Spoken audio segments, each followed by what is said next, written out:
Welcome to Telangana VRS tech. Subscribe చేసుకోండి. మీరు diabetes బాధితులు ప్రతిరోజు ఎన్నిసార్లైనా మామిడి పండ్లు తినవచ్చు. ఎందుకంటే ఇవి ఆరోగ్యానికి మంచివి కాబట్టి.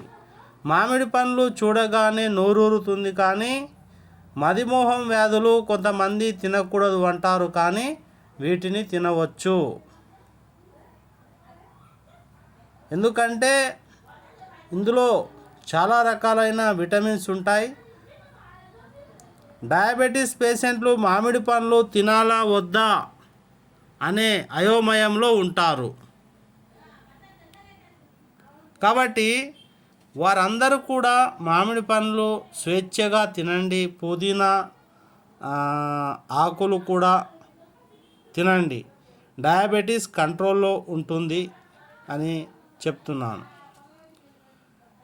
డైటీషియన్ల తెలిపిన వివరాల ప్రకారం డయాబెటీస్ పేషెంట్లు కూడా మామిడి పండ్లు తినవచ్చు. మీరు డైట్ చేసి జొన్న రొట్టె, రావి రొట్టె ఏ విధంగా తింటారో మామిడి పండ్లు కూడా తినవచ్చు. షుగర్ పేషెంట్లు ప్రతిరోజు 100 గ్రాముల మామిడి పండ్లను తినవచ్చు. ఎలాంటి సందేహం వద్దు.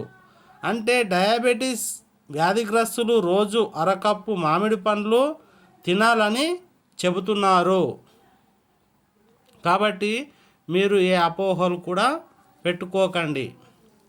ఎందుకంటే ఈ యొక్క మీకు నా ఛానల్ నచ్చినట్టయి ఉంటే సబ్స్క్రైబ్ చేసుకోండి.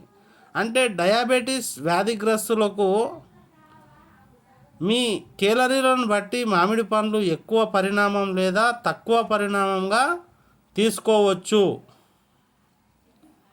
మామిడి పండ్లలో గ్లైసెమిక్ ఇండెక్స్ 51 ఉంటుంది, కాబట్టి షుగర్ పేషెంట్లు తినవచ్చు. ఈ విధంగా మామిడి పండ్లు మీరు తీసుకోండి, ఆరోగ్యంగా ఉండండి. అలాగే మీకు నచ్చితే నా ఛానల్ సబ్స్క్రైబ్ చేయండి, లైక్ చేయండి, షేర్ చేయండి.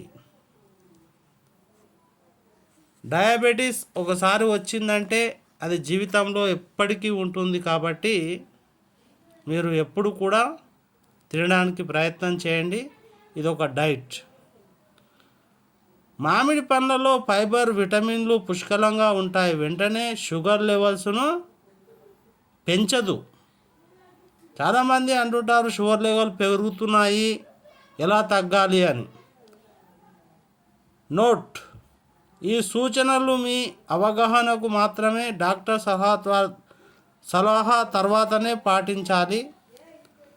ఎవరైనా నా యొక్క సలహాలు నచ్చితే సబ్స్క్రైబ్ చేసుకొని చూడండి.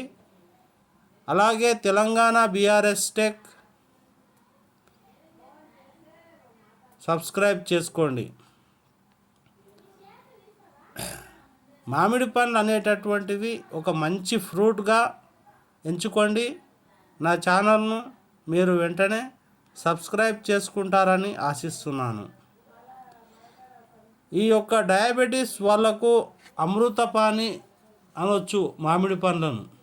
మామిడి పండులో ఉండేటటువంటి విటమిన్లు మీకు మంచి చేస్తాయి, మంచి ఆరోగ్యాన్ని ఇస్తాయి. ఎవరైనా ఫస్ట్ టైం నా ఛానల్ చూస్తున్నట్టయితే మీరు సబ్స్క్రైబ్ చేసుకొని చూడండి. ధన్యవాదాలు.